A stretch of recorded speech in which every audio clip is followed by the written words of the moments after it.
Welcome to all Caribbean entrepreneurs. If you've been ready and waiting to take your business digital and get paid online while you sip something strong on the beach, this podcast is for you. We'll hear from the Caribbean's finest entrepreneurs on topics like e-commerce, business development, brand building, social media, their wins and failures. This is the only place in the region helping you navigate the digital age from the Caribbean's perspective. This is Digipreneur FM. And now, let's give it up for the Digiboss himself, Mr. Karan Rose.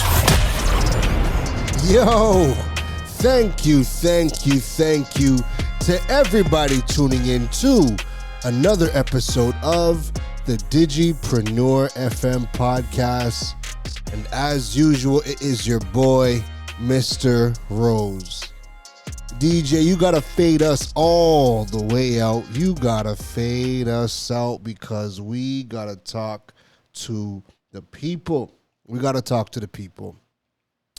It is Sunday, May 26th, 2024, and this is episode number 160. How are you lovely people in the Digipreneur family doing? I know it has been a minute. May has been a wonderful, wonderful month. And sometimes, you know, the hiatuses from the podcasts are unavoidable.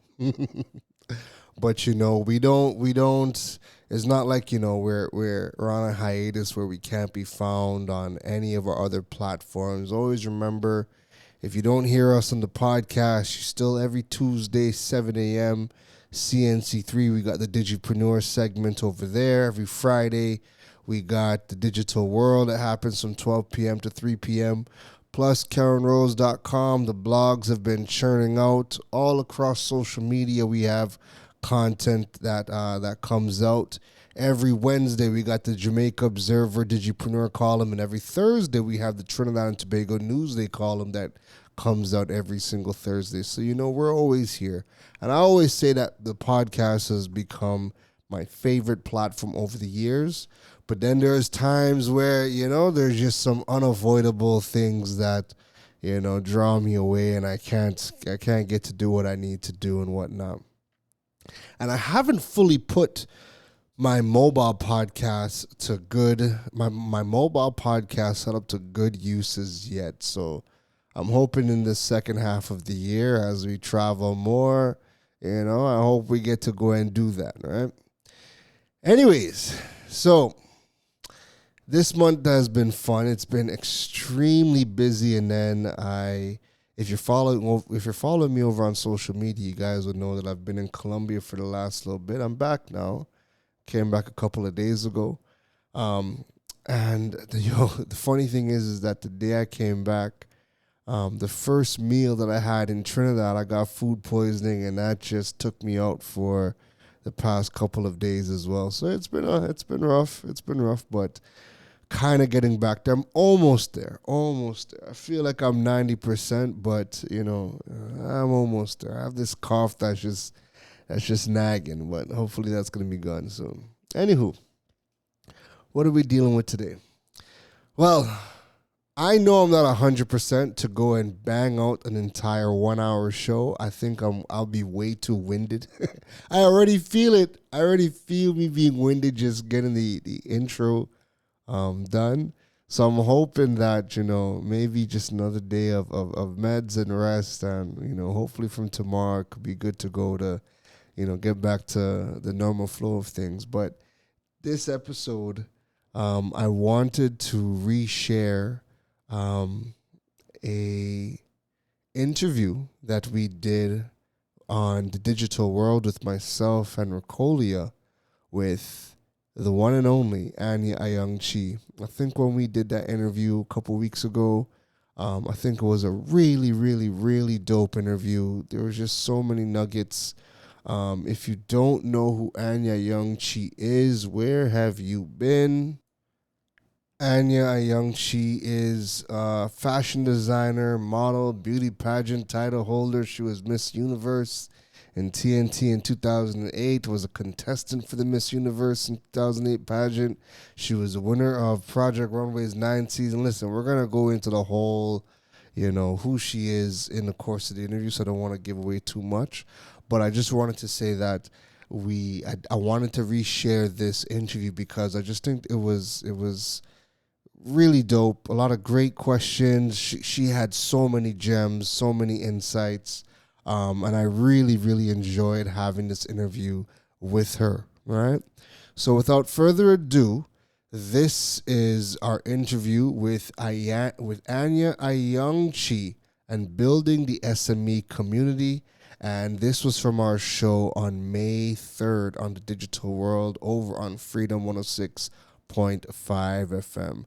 Give this episode a listen. I really think you're going to enjoy it. And I will see you on the other side. The best insight, instant feedback, accountability. The all-new Talk Radio Freedom 106.5. I am excited. Are we ready? Let me know. We're ready. We're ready. All right. So, folks, I told you earlier in the show that we have one of Trinidad and Tobago's powerhouse woman, Miss Anya Ayoung-Chee. She is a fashion designer, an entrepreneur, and social innovation strategist. In 2008, she competed at the Miss Universe pageant in Vietnam for her native TNT. The following year, she launched her first collection, Pilar, named after her younger brother. Several years later, Anya inspired millions when she won season 9 of Project Runway. She then launched her, I'm gonna butcher this, eponymous, Anya's probably laughing at me right now, eponymous women's wear line geared toward the resort wear market. Anya's passion has been to leverage her platform to facilitate opportunities for Caribbean creatives, small business owners, and at-risk women. By producing her clothing lines in TNT, she is able to work with and provide training for local seamstresses to sew for the fashion and carnival industries, thus increasing livelihood streams for these women. She channeled her love for carnival into designing for the largest band in the Caribbean, Tribe, and was a co-creative director of the Lost Tribe in its inaugural year. She simultaneously developed the brand Carnival, which comprised an e-commerce platform that sold Monday wear, and Carnival Events Company, and a production team that curated and supplied carnival costumes for LA, Toronto, Barbados, and Jamaica. This experience segued into her newest venture, Wildflower, a Phygital, and we got to dive into that, a Phygital festival wear brand and mission-driven fashion technology community that is pioneering the NFT and digital fashion space for Caribbean creatives. Anya's entrepreneurial experience includes the development of one of Trinidad and Tobago's first co-working spaces, Home, which included Home Cafe and a curated Caribbean designer boutique, Exhibit A.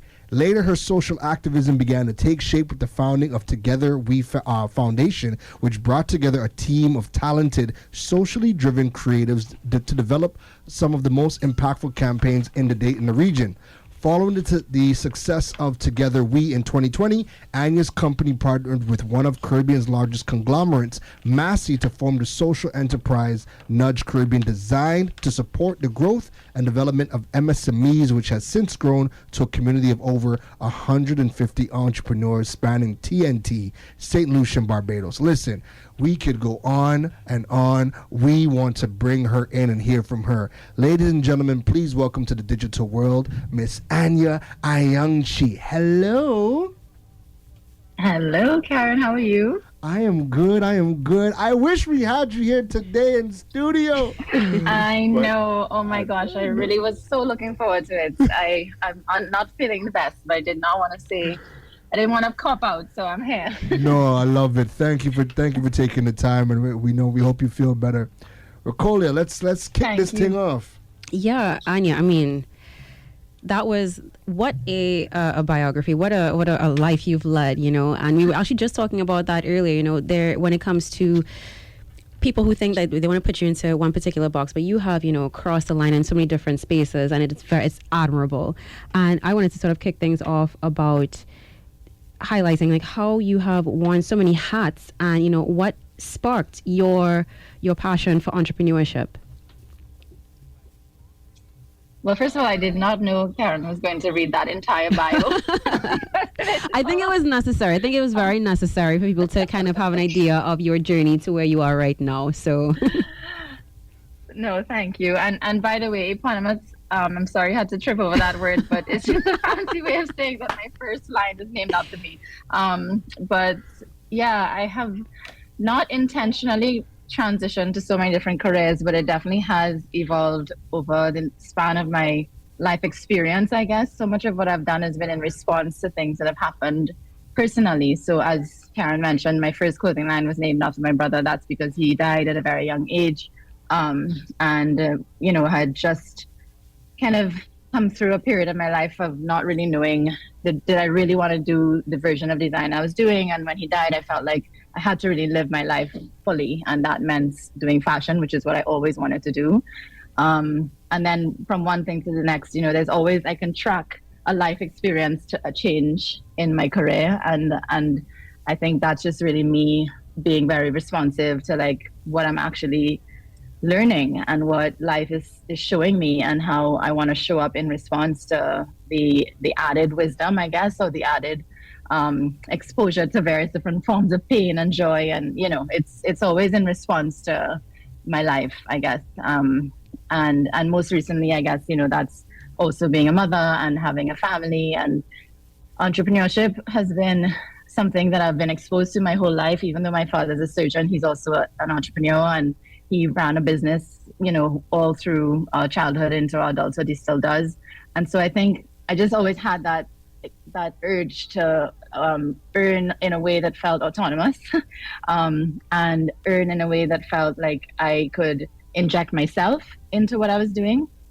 And I think it was the exposure to that. And then the social impact side very much comes by observing my mother and how she has dealt with a lot of the challenges that we've gone through as a family, always looking towards how she can contribute to society. And so the combination of those two is like an obvious, looking back now, I can see how social entrepreneurship and social enterprise has become like what I do. Yeah, I think it's a fantastic hybrid of everything. Of course, your career working in fashion, of course, by extension, entrepreneurship, and giving back, and that need to, and that desire to give back. So I can definitely see all of that manifested now in all of your ventures. So for those who are not 100% aware of all of your ventures, do you want to sort of give us a mini introduction and overview of everything, from Nudge to Spool and all of that? Sure, of course. Thank you for the opportunity to share. So Nudge Caribbean is powered by Massey. We support micro, small, and medium enterprises, MSMEs, across 3 islands at the moment: Trinidad, Barbados, and St. Lucia. And we have about 200 entrepreneurs in this community. We have used a lot of tech enablement to be able to grow and scale the community itself, but also the sort of offering and the way in which we support them. We've made sure to use tech in the way that really serves them. So we have done a variety of things, from providing market access, particularly into Massey stores, with Massey being our primary partner, and education, capacity building, grant financing, community engagement, the full spectrum of support that we find particularly the micro and small enterprises really need. And we formed quite strong partnerships with a variety of other entities doing similar work in this space. And then Spool is a training and production facility for the fashion and carnival industries. We have been in operation for about a year. And in this first year, we were supported by the IDB. And in that time, we were really focused on training women who come from both Venezuelan and Trinidadian backgrounds how to produce for the fashion and carnival industries. Now that we're transitioning into being the enterprise side of social, we are focused on bringing in clients who need production services in these industries, and also people who want to learn how to produce themselves. So yeah, that's in collaboration with my partner Hassani Watley, who's also co-founder of Caesar's Army. So the combination of his carnival background, my fashion background, is really why we've come together to do this work. Listen, it's amazing how everything has kind of just come together, and every event that you are involved in is a culmination of all of your past experiences and your life. Now, transitioning from Project Runway winner to founder, what were some of the challenges that you faced? Because I remember when you won Project Runway, that was a huge thing. But just to kind of see you transition from where you were back in '08, your time at Miss Universe from Vietnam to where you are now, what were some of the key challenges that have kind of helped you along the way that you had to overcome? Wow, that is a big question. Well, one of the best things that happened to me with Miss Universe, that was in 2008, was that I didn't place in the top 15. And I was completely devastated. I mean, I placed 17th. So in the grand scheme of things, it's not terrible. But for me, it was a huge, huge failure. But I felt like this gap, I guess, between like what I thought I wanted to achieve and then this massive urge to achieve what I really wanted to achieve. And it just, that the failure kind of brought a lot into clarity. And it just so happened that spending time in Vietnam after the competition, absolutely devastated. But I got to visit a lot of the country, and it's a beautiful part of the country where a lot of these sort of small tailor shops can, make clothes for you kind of overnight. You hear about them all the time. Like you go in and you choose your fabrics and the next day you have a full suit, that kind of spot.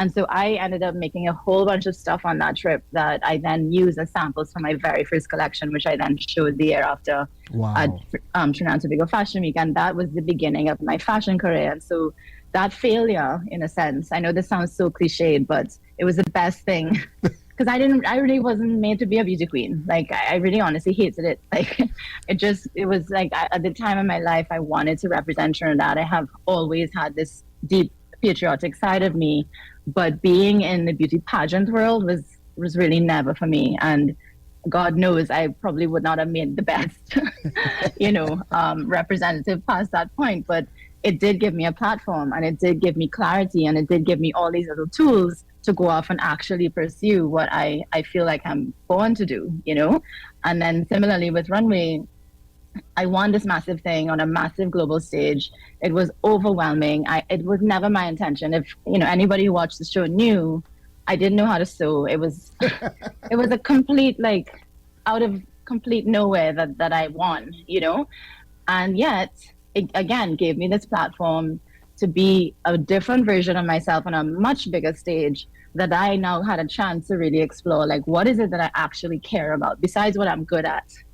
That's where all the social impact work came to be, that I felt kind of empty with this massive opportunity on a massive scale, but not really feeling like it was fulfilling. Like there was something about it that was missing substance. And so I kind of bridged being in a position to leverage platform with issues and things that I cared more deeply about. And that took about 6 years to figure out. But I do feel that all of these experiences have provided me with clarity and the drive to continue to refine, what am I really here to do, and how do I use all the tools that I have to do that well. Well said. Well said.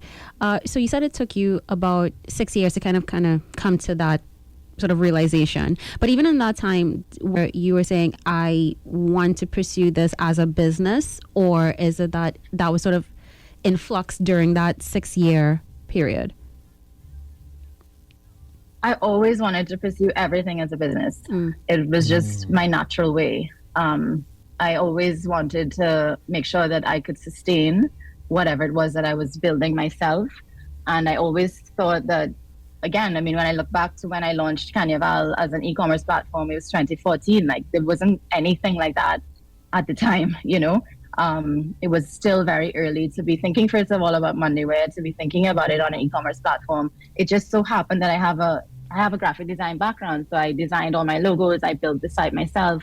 I understood how to sort of operate back ends just intuitively, But I was always interested in how I could build a business from start to finish as a small entity, and how I could own every step of the process myself, from the, the branding, the marketing, the brand positioning, all the creative stuff, obviously, but also like understanding how to price and how to distribute and how to, it helped me know like how to make something work for the long term, even though it didn't always. I mean, I probably started like a dozen businesses over the last 10 years, but like some work, some don't work, but all of them make me learn something. So yeah, I think the sustainability has always been a thing. And I think it's what's become more kind of at the surface is how to be sustainable and have impact. And those two things going together has become my more recent exercise. So piggybacking on what you just said there, as well as, touching back onto Nudge, what have you seen as being, some of the unique opportunities as well as challenges for business owners in the Caribbean? Well, I mean, oh gosh, the list is too long. Pick your problem. As Karen well knows. Yeah, I mean, everything from access to financing, having any sort of ease of business, particularly the micro businesses. Again, those that really struggle, the solopreneurs, the lack of community around being an entrepreneur in this region. You don't have as easy access to the type of opportunities and networks and things you just learn because you live in a city where you have lots of gatherings and lots of ecosystem. Like we really have to eke that out, and a lot of times people are balancing their financial needs and need for stability against like the hustle that they really want to be their main thing. So that can only sustain for so long, and not everybody has the privilege of turning their back on a 9-to-5 and saying, okay, I'm just gonna dive in. I think it's a range of supply chain issues, sourcing, like wow. The list is very long, but that's really what Nudge is designed to do, is to sort of aggregate as much information and access to opportunities as possible, so that, and then of course, tailor that to the community that we serve, and we have a very community-led approach. We harness data on a constant basis as to what they actually need, because my experience as an entrepreneur, especially a creative entrepreneur, is that a lot of the BSOs and organizations serving us weren't practitioners in our field. So they didn't really know what we needed, right. But purported to know, and spent a whole set of money and time providing resources, in quotations, that didn't really match what our needs were, right. And so it was always a kind of waste of time, like participating in these things. So when we started Nudge, I was really adamant that we really all we do is provide access, because that's what we have in spades between Massey and myself. And we open doors where the entrepreneurs say they need it.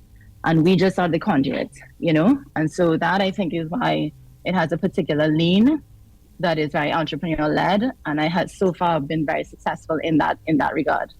Now, you could have gone into business and just design clothes, sell it, and just focus on yourself. But what motivated you to start focusing on building the Caribbean SME community on the whole, rather than just doing a business and really just, focus on yourself? Yeah, I ask myself that every day. I did for at least 5 years run my own clothing lines and, operate as a designer. And I think it was the lack of, again, going back to what I was saying earlier, like I had every opportunity you could imagine a designer would want to have, or at least have at the beginnings of access to worlds that we all dream of. And yet there was something missing for me in terms of my own fulfillment of how I spent my day every day. Mm. And this is not, all the stuff that I've built with Spool and Nudge is really an iteration of what I built with Carnival and with Home, because even Carnival was designed to empower more designers than myself to enter into the Carnival fashion market, because I had a lot of access. I came out of Runway with lots and lots of opportunities. I couldn't possibly fulfill all of them. And so I think there was a bridging of like my opportunities with my lack of capacity to fill all of them.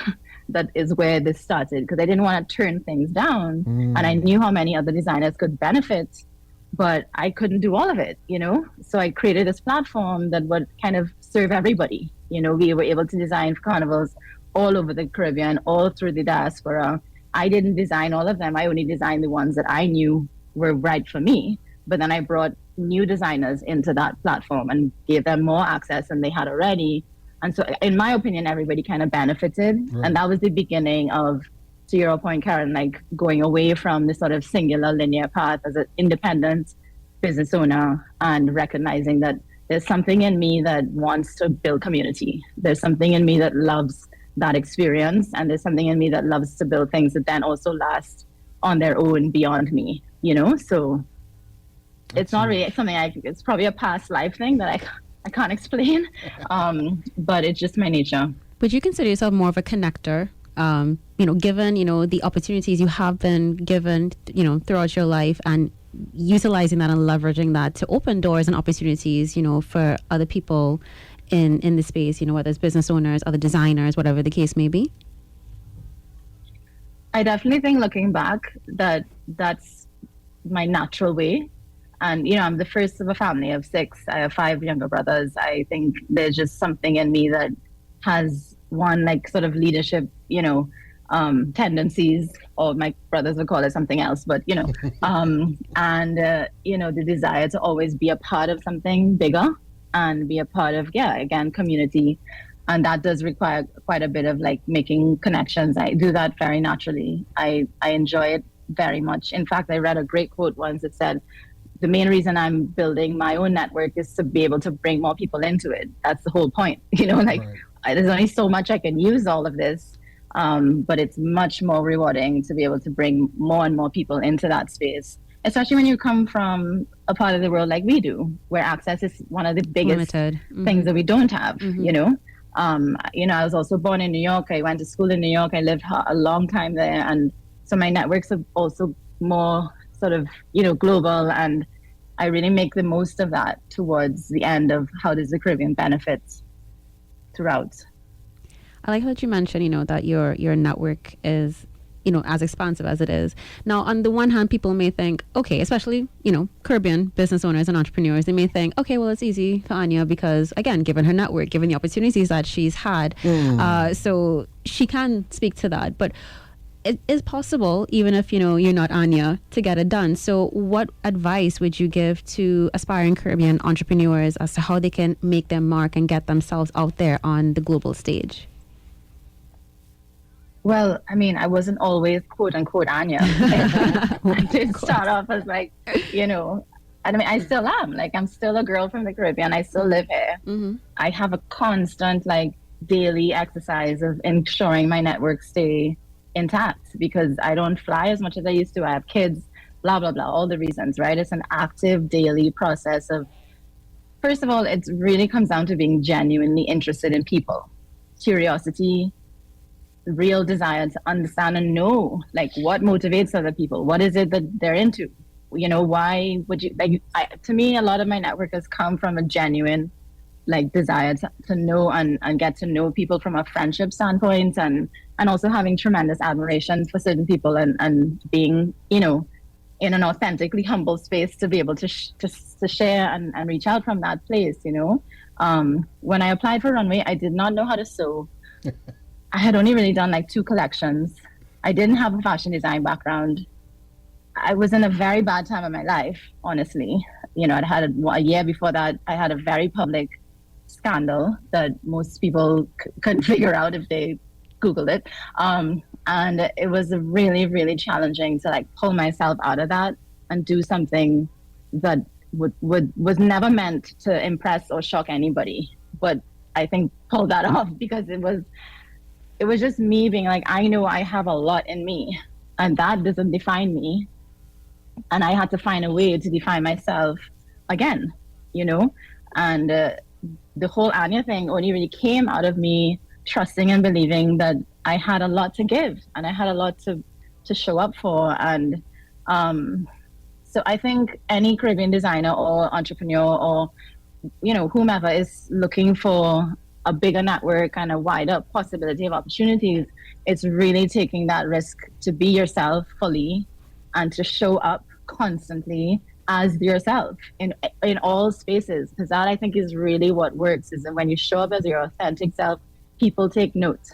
They recognize that this is unique and this is singular, and I want to know more about this. Now, wow, wow.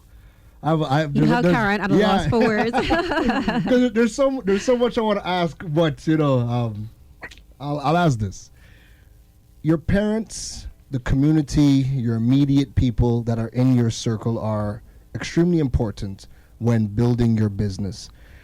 Majority of people that come on the show are doing things that are not traditional, right? So when you had the conversation with your parents, with your immediate people around you, and said, hey, we're going to go try out for Miss Universe, we're going to go and try out for Project Runway, when you came to them with these ideas that are, again, not traditional, what were those conversations like with your family and friends? That is such a great question, and as you know, really, really relevant to growing up in this part of the world. My father, like I said, he's a surgeon, and I was decently good at the sciences in school, and so I was pursuing, medicine, all the way up until A-levels, and I think it would have been totally understandable and predictable and unsurprising if that was the path that I took. But my mother was the one who sat me down at some point in that, subjects choosing era. Right. Like, what do you think about going to design school? And I was like, what are you talking about? Like, wow. I didn't know anybody had ever gone to design school. It was not on my radar. It was like really kind of out of left field. I mean, I loved fashion from very early, from a girl, but I just never thought that was something you could do. Like, that was something you could like, but it was not something you could do. And I didn't have enough examples in my life of anybody who had successfully done it. It's one thing to say, oh, well, they're fashion designers in the Caribbean, but do they make any money? I mean, I don't know. So I really have to credit my mother. I have to credit my mother for even spotting that talent and that desire and that intuition, and then my father for paying the bills because he could have easily said, no way, there's no way she's doing that, she's going to medical school. He didn't blink. He really trusted in I guess what she saw in me. And yeah, I mean, I have a very privileged story to tell in that regard.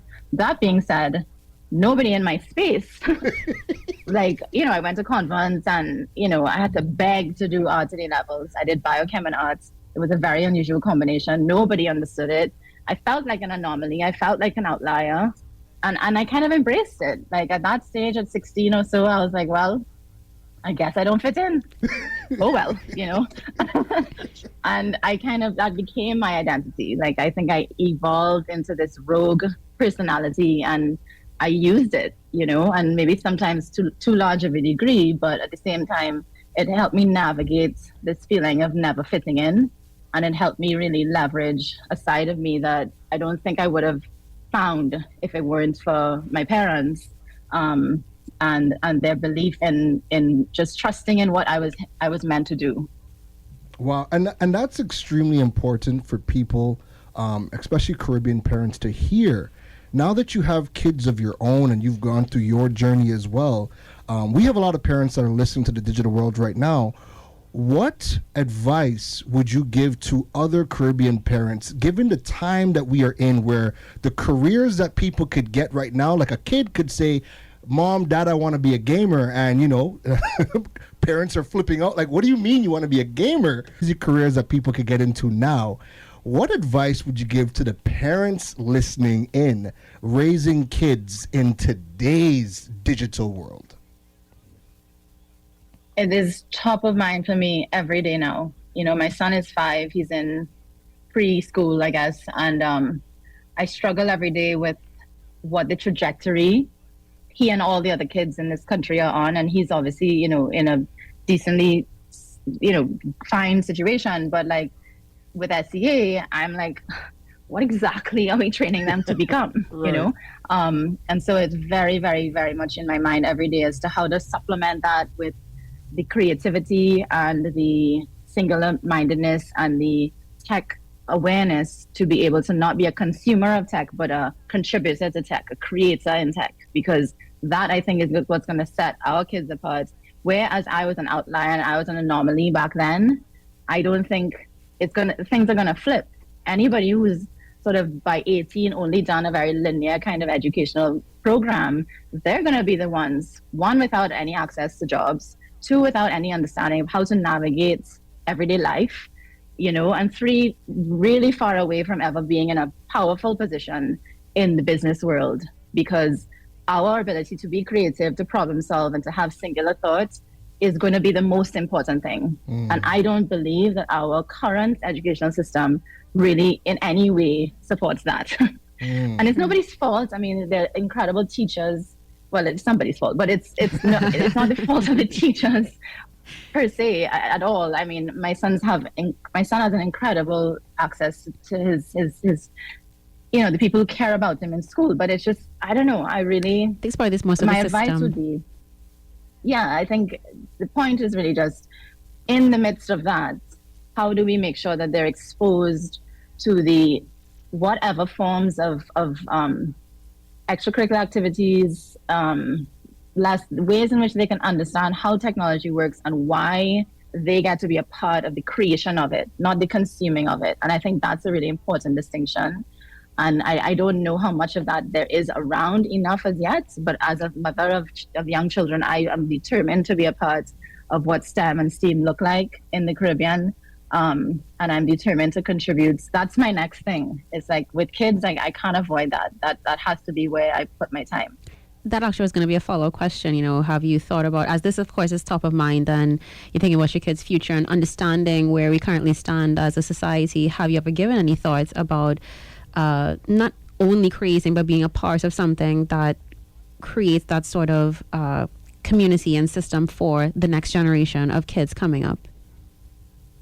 Absolutely. I mean, I had an amazing conversation with Marlon Lindsay, who is the CEO of a STEM framework in the US that we met at Tech Beach last year. And he and I have been in conversation about what would it look like for the Caribbean to have access to that and at all demographics of children. The thing about this type of technology is that it really can be agnostic to your situation, barring of course things like access and hardware and software access. But at the same time, I think the beauty of the era of technology that we're in is that, and this is why Karen knows I love the blockchain and I love Web3, because the potential is to democratize access. The potential is to really give the people who most need it, the most access, and so I have been thinking quite a lot about it, and I think a lot about it in the context of our indigenous cultural content as well. Like, for instance, like where does Pan fit in STEM? Like what's the relationship between our most beautiful indigenous practices and technology, and how do we bring our children up to know what that is viscerally and from now? I love that you made reference to blockchain, because actually it's going to be, one of our follow-up questions. Do you want to tell us about Wildflower, as well as, how this excites you, and with regards to like this particular intersection between fashion and blockchain technology? Sure. So in the pandemic, right before the pandemic, I launched a clothing line, a festival wear brand called Wildflower. We launched in New York 6 weeks before the pandemic started. And so therefore, it was not the best time. But at the same time, in the lockdown period, I had an intern who was working with me. She was based in LA, and she was super into like virtual worlds, like, and like buying skins for her avatars, And I was like, what is this? Like, I was so fascinated by it. And just the whole potential of like, wait, if you could dress the digital world, like the level of scale that would be, and the level of individuality, because you can show up as an avatar that's distinctly not who you are in real life. You could imagine a whole persona around who you would like to be or who you imagine yourself to be.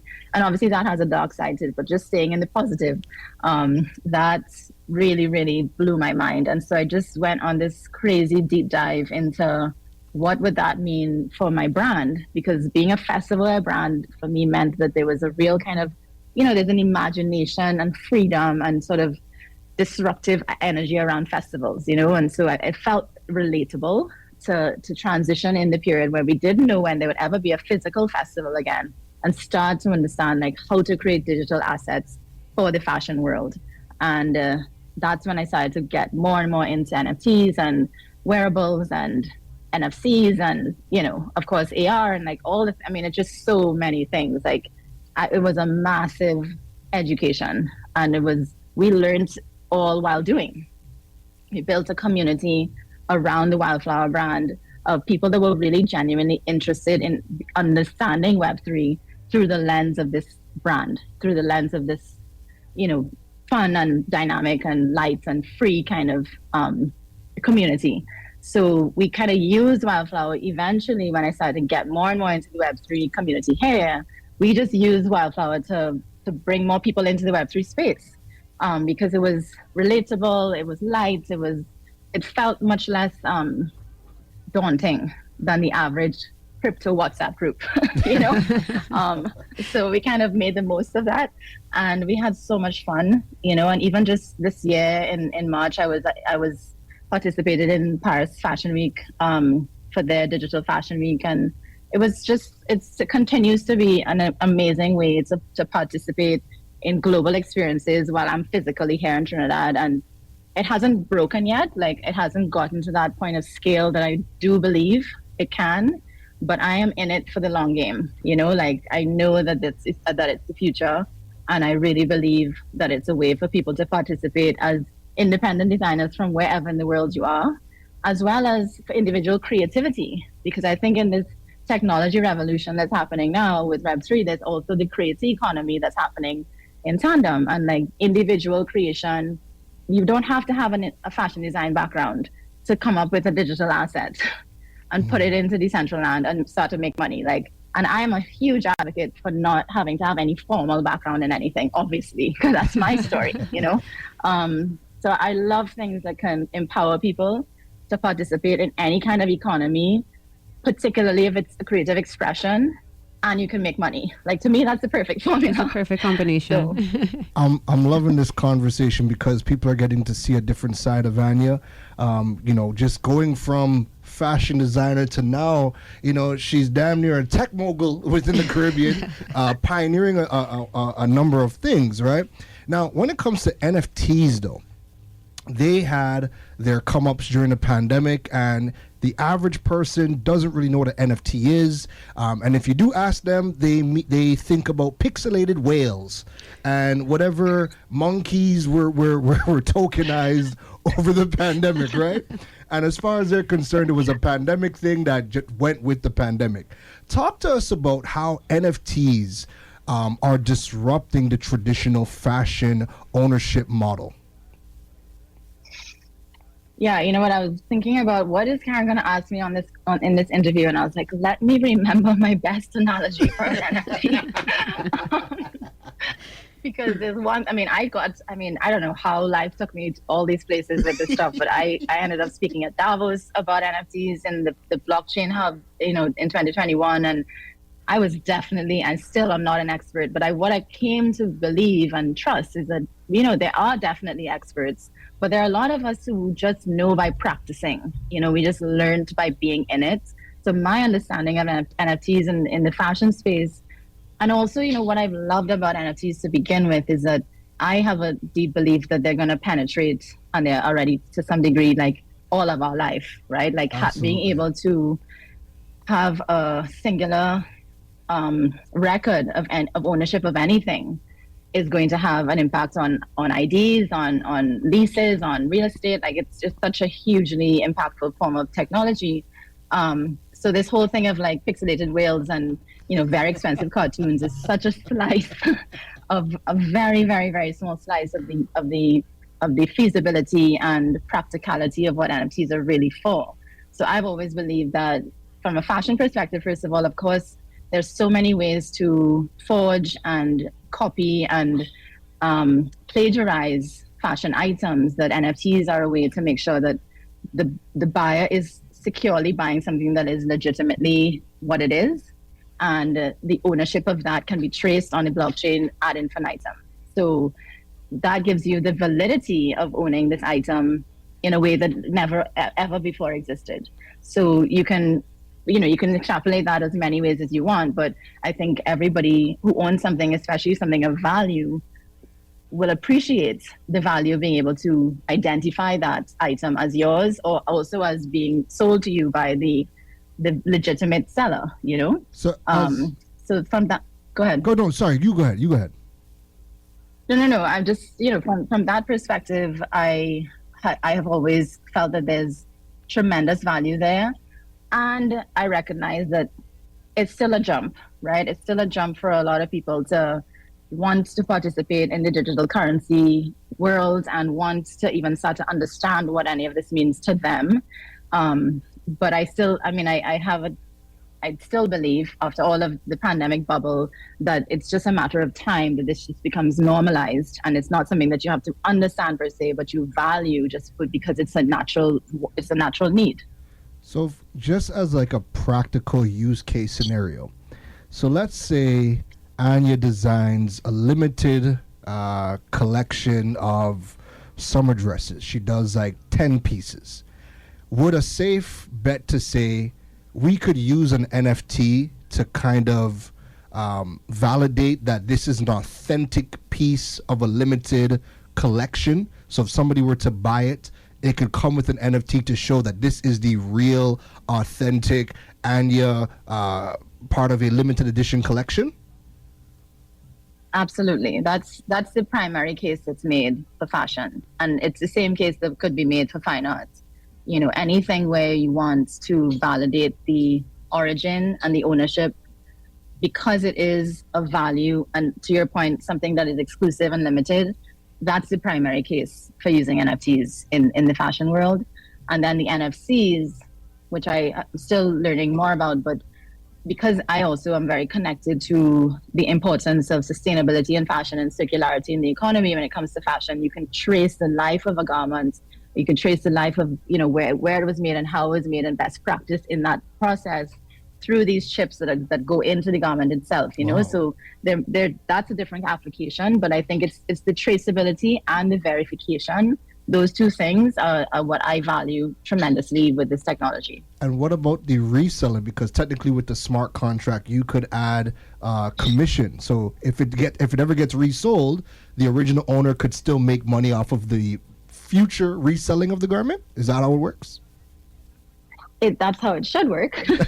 We know that with NFTs, it's become a bit challenging to necessarily prove that not that it works per se, but there are just more complications than the theoretical application of that. But yes, in theory, that should be how it works, and that should be of an added value to somebody who buys an NFT with a garment or with an item. I love that. So can you tell us, how do NFTs play a role in sustainable fashion? Yeah, so again, I think this all is coming from the place that fashion as an industry, especially the sort of growth of fast fashion over the years, is one of the largest contributors to the landfill issue in the world, and therefore the pollution issue that we're all experiencing. And so practices around, one, buying, from brands that are using materials that are not affecting the environment negatively, as well as best practice in terms of how they hire and how their practice amongst their actual staffing. These are things that are very hard to figure out. Who really knows where a garment was made and what it was made of, and can you really, without a technology like this, trace that story? Whereas if you have a way to sort of embed every step of the way exactly how this garment was made and where it's coming from, then the consumer can make an informed decision without it being a huge research project for the consumer, because you're not going to do that every time you want to buy a shirt, right? So from that perspective, I think it really kind of bridges the gap between best practice and consumerism that I don't think currently exists without this technology. Now, we know that we have our own challenges with respects to NFTs, crypto within Trinidad and Tobago, what are some of the challenges that you have come across in order to kind of get people on board with understanding NFTs, purchasing NFTs? What are some of the challenges that we face within TNT when it comes to NFTs? Well, the first challenge is the noise around crypto and the lack of understanding of sort of how crypto, blockchain, Web3, NFTs all work together. And it has its looming, because like anything that is unknown and feels scary, initially you have that resistance to even talk about it. As soon as you talk about NFTs, like, oh, I don't want to know anything about that, right? Which is why Wildflower was actually very successful in bringing on people who otherwise would not have considered themselves part of the crypto world. These people, they were interested in fashion. They were interested in sort of, festival culture. Like, it just so happened that it dovetailed with Web3.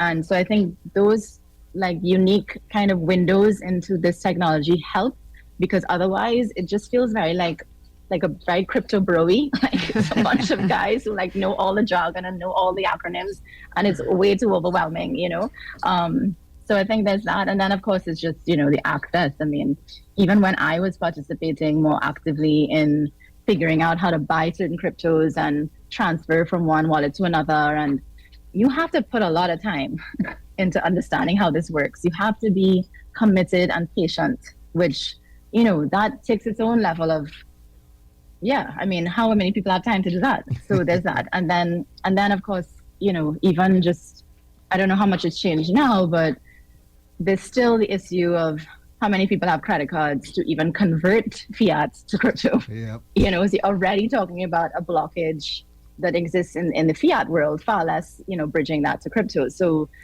I think there are many, many layers. And, but the biggest one I would say is a lack of exposure in language and in forum that feel welcoming. It's a bit of an opaque society. Right. Even though it doesn't mean to be, it kind of comes across that way. And so even to start to talk about it is a challenge unto itself. Have you had any Caribbean, whether fashion designers or just general Caribbean entrepreneurs, who have approached you and tried to get some insight on how they can get into NFTs? Yes, definitely.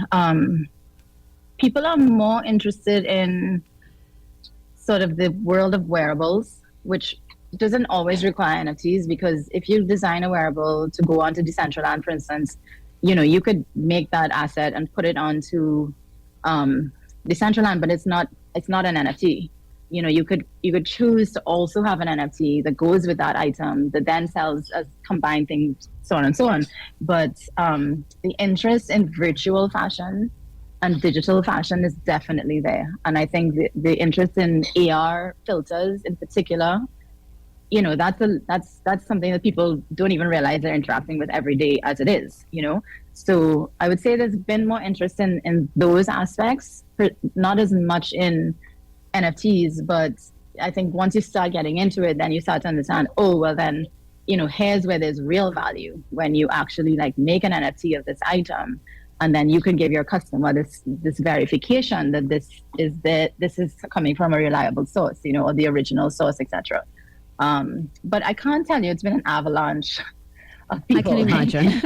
It still feels a little bit too esoteric. And I think, it's been an amazing expansion of my understanding over the last 4 or 5 years, but I'm kind of alone-ish, yep. In the space. And I think it's just because I was lucky enough to fall into this Web3 community here with Mark Pereira at Z Labs and, the guys at Creator Labs and this whole community, Gabriel Abed is a very good friend of mine. I'm very blessed, I think, to have entered into it at a level where it wasn't just about NFTs.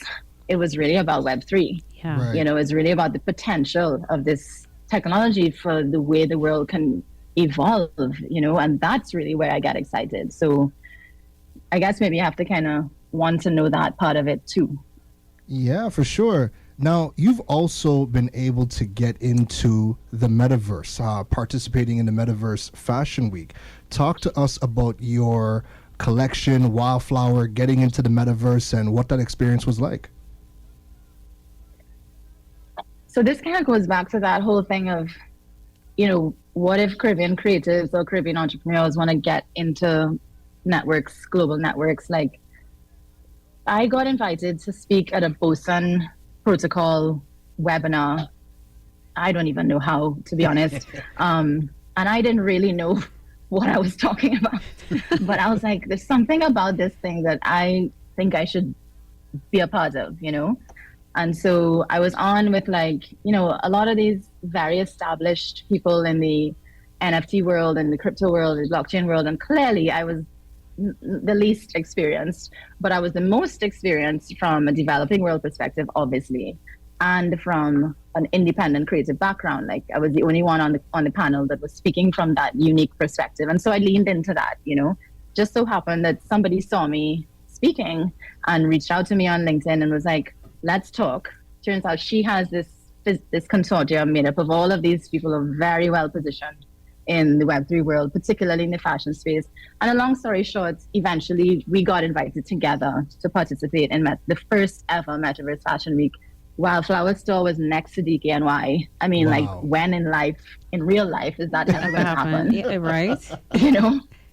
Insane. Magic. And it was a struggle. I mean, I was up until all hours of the night. I was pregnant in the pandemic, trying to figure out how to upload metaverse wearables onto Decentraland, failing every night after night, failing.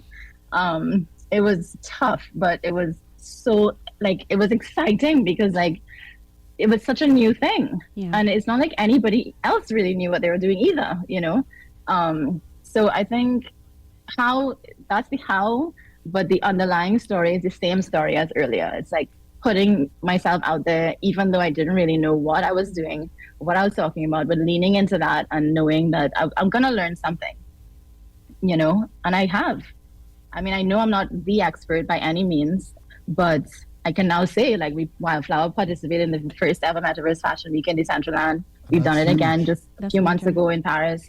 Wow. Every time it's a learning, and every time it's worth the stretch. And I think that's important as well to also showcase, because I think whether you're a business owner, marketer, whatever the case may be, there is this sort of notion, I don't know where it comes from, where when you are a public figure in any space, that you have to have all the answers. Everything has to be perfect. You are an expert diving into this. And we were speaking about this earlier in terms of how you define yourself as an expert, and trying to shy away from that word expert, because it sort of connotes that you know everything. And I think it's very important for you to highlight that for any other entrepreneur, business owner, whatever, that you don't have to have all the answers, and it's okay to make mistakes. It's okay to fall. It's okay to figuring it out literally as you're about to go live. And sometimes the most fruitful work comes from that. Karen, if anything else to go ahead. Yeah. Yeah, go ahead, Anya. I know you wanted to say something. No. Go ahead, Karen. Oh, I was gonna say, coming back to just your overall journey, because we're an hour flies when you're having fun, and this has been an hour already. Yeah, this has been just very insightful. Looking back on your journey to this point, is there a decision you made along your entrepreneurial journey that you would do differently today, given what you have learned?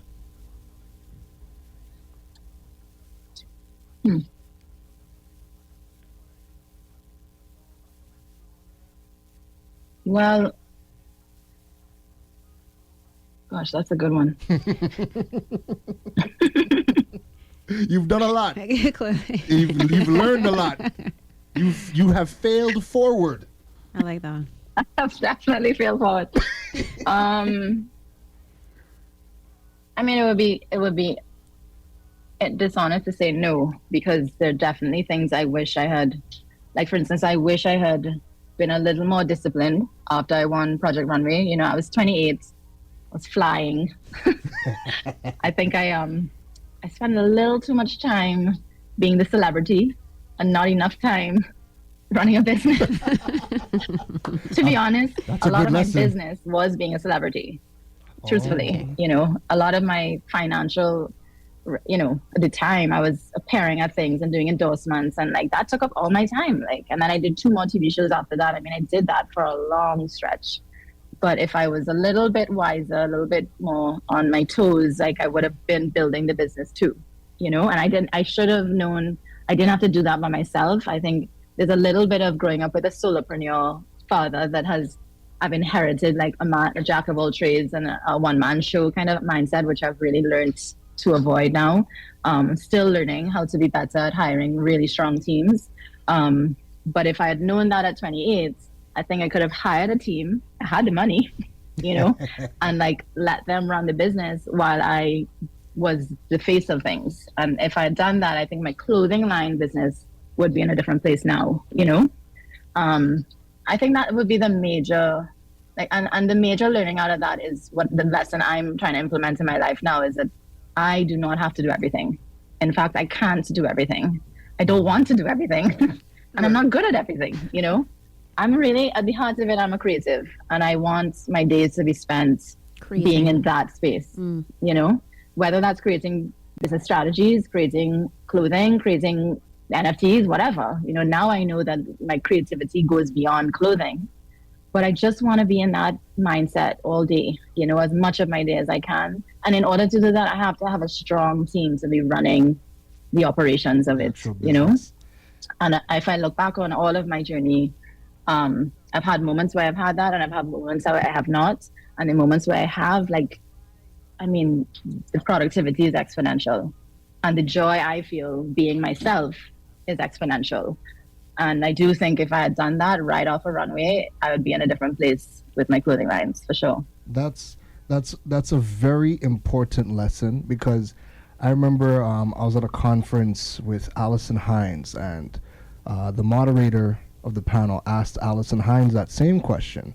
And Allison Hines said that if there's one thing she wished she can go back to, like at the beginning of her career, was she wished she learned the business of music, because she the creative side was always there, right? That's a natural thing. It was always there.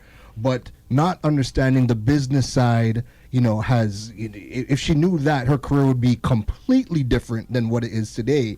And if she understood that, earlier on, and she focused on learning the business side, then it could have put her in a better position later on to just be the creative, because now she knows what the business needs and what to put in place for that. So that's a very important lesson, and I'm glad that you have highlighted that as well. Yeah, 1,000% agree. And I always advocate for that the creatives, there's this expectation that creatives are meant to somehow also be business people, but why? Like, they are the talent and you are the talent in another area, there's no reason why. It just takes too much. I've learned that I can do many things, but some things really drain my energy. Yeah. And those same things with somebody else give them life. So the complement of that is really where things are powerful. And I think, building things in teams and knowing that, when you're released to do what you're best at, then everybody wins, So the creative just need I think to about Marshall a lot the with that, because he's incredible at that, and I think, he's probably grown into it, but I do think that some people have really demonstrated what it looks like to own your power where the power is. And I feel like I'm still stepping into that, truthfully. But in a way too, I have used this time to build capacity and muscle in other areas that I wouldn't have otherwise, And so I think this era of my life, recognizing where my power actually is, knowing that I need teams to support me, and adding the tremendous amount of life experience that I've had to date is also powerful. And I really lessons and being humble enough to know what you could have done better. So I'm really grateful for that question. But also applying those lessons soon enough, because I have a whole other life to live still, knock on wood. Yeah. So I think it's a really powerful question. Thank you for that. I think a lot of self-reflection, is a critical element of being an entrepreneur, no matter the industry. Having that level of self-awareness and being able to reflect and, see where you have succeeded and where you have failed and, where you can improve. I think that is, it's a major thing. And it's something that I've said on multiple interviews, that something that I admire is that a lot of entrepreneurs are in that space where they they can recognize all of that and recognize that, you know, they're not perfect, and it is constantly a learning curve that you have to master. My last question, I'm not sure if Karen has any more questions, but for you, what does success look like in the context of your work between Nudge, Spool, and Wildflower? Success is going to be, or is now, when my days can be spent, as I said earlier, the majority of them in the creative energy, knowing that the operations of these businesses are happening more successfully than if I was the one in the weeds doing them.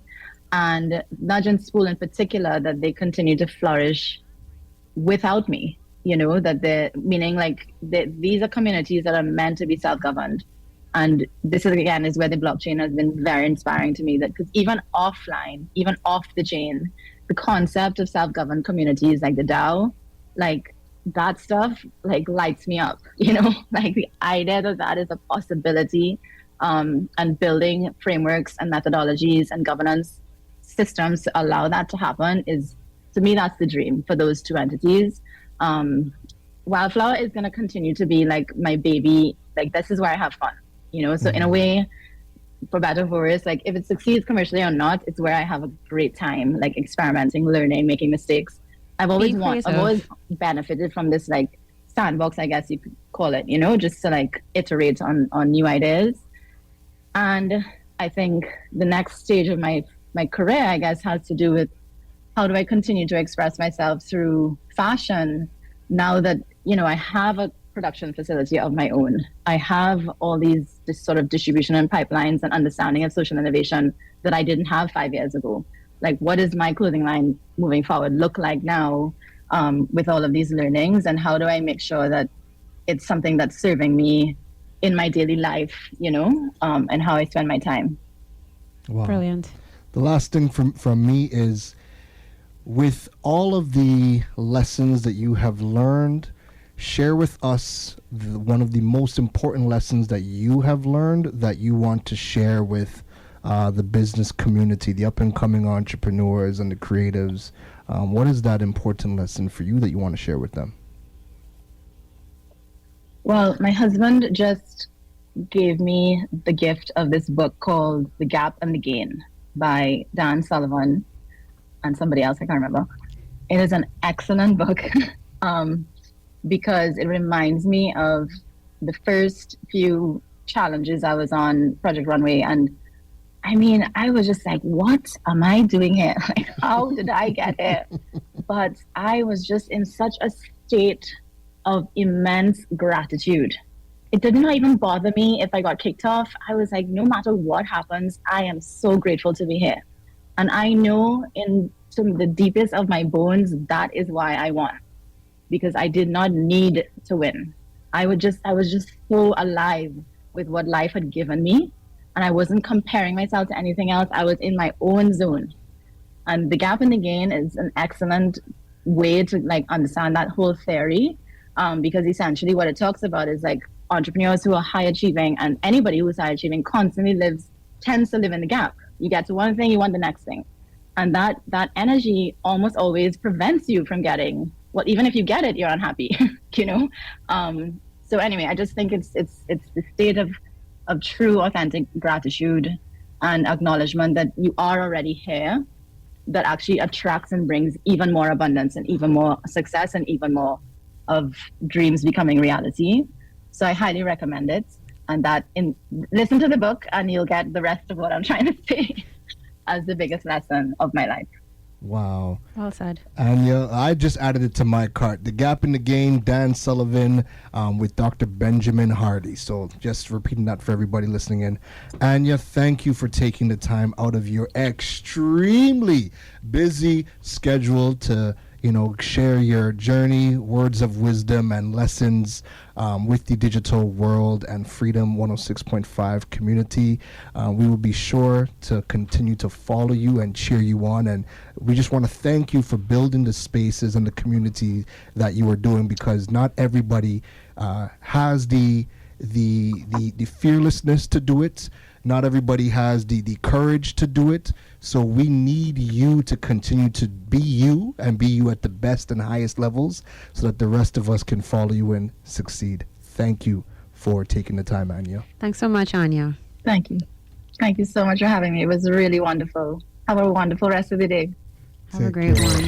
The best insight, instant feedback, accountability. The all-new Talk Radio Freedom 106.5.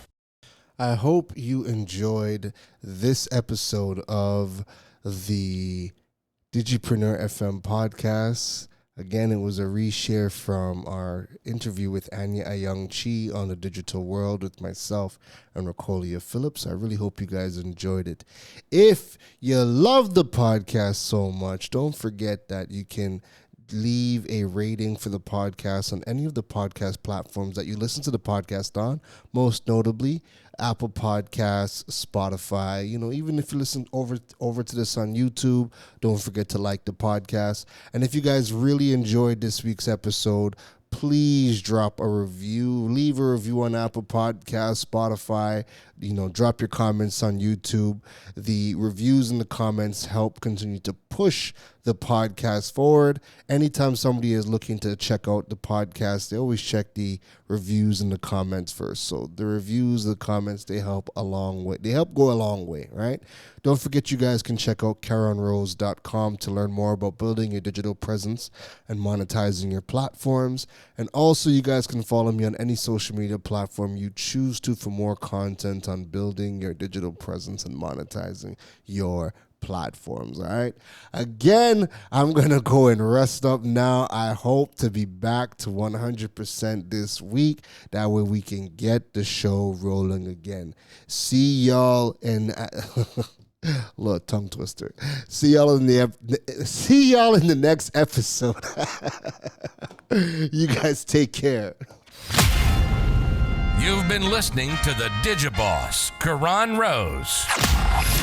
We hope your notepad was filled after this episode. Make sure to like, rate, and review the show. The learning doesn't stop, folks. And to make sure you don't miss any gems from the Digiboss, go over and follow him on all social media platforms at Karan Rose. Folks, don't just sit there with a notepad. We need you to implement at least one thing into your business before the next episode. That's the only way your business levels up. Thanks for listening to Digipreneur FM. Now go be great.